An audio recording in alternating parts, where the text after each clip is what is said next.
Lukas Reichel is available out of Chicago. This is definitely the second straight year we're talking about this. Yes, it is. Lukas Reichel, a former first-round pick of the Chicago Blackhawks. He is looking for a fresh start. Here's his numbers from last season. German-born, so there's always that connection people want to point to with the Edmonton Oilers. The Edmonton Oilers, according to our insider friend David Pagnotta, are one of the teams interested in Reichel as well.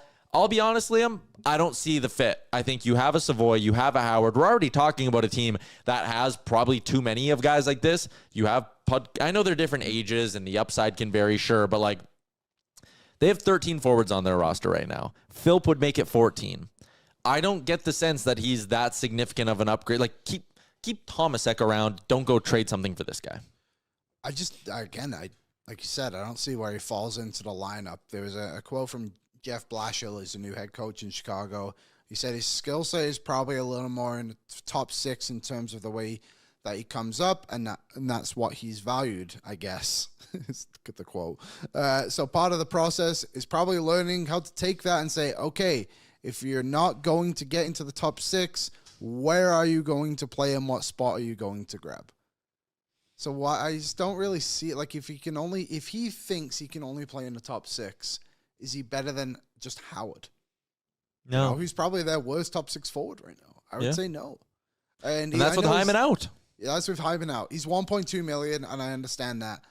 But I would rather have Podkolzin skating in the top 6. Like, I just don't see it. There's even conversation they might put him on waivers. If you put him on waivers and he gets through, sure, we can have a conversation then. Yeah, we can do the same thing. Yeah, because then, again, like the rule is 1.1 million goes down, so the others would only carry an extra 100,000. I saw people being like, trade Emberson for him. That doesn't even make sense. Why are you trading? Thank you. He's the forward and he's a defenseman.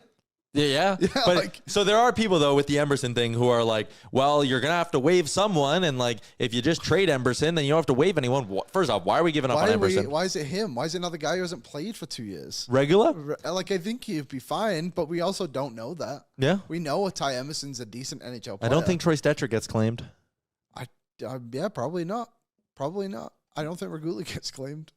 Could you still put Regula on IR technically?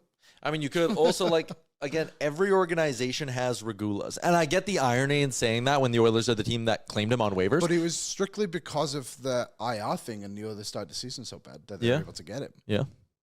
Reichel makes $1.2 million. You're not claiming him. Like, no, your lineup's full. You have enough gambles. Yeah. I put it out there too, and this would be ironic for me to say, but like, people saying, like, oh, just move Janmark. This isn't NHL 25. Yeah, someone has to want Janmark. But it's not even the Oilers should want Janmark over Reichel. I'd rather have Janmark on my fourth line than Lukas Reichel. At least I know what Janmark can play as a fourth line player. Like I just feel like Reichel would be nice. Reichel couldn't take on that responsibility of what Janmark does, which I know sounds crazy for me to say of all people, but it's true. Like Janmark's a fourth liner and he knows he is. Reichel clearly thinks he's a top 6 forward, and he would not be happy being on your fourth line. What's up, Nation citizens? If you enjoyed today's episode of Oilers Nation Every Day, make sure you hit the subscribe button here on our YouTube to not miss any of our content. We got you covered from interviews, insight, analysis, everything you need to stay up to date on everything around the team. Hit that subscribe button so you don't miss a video.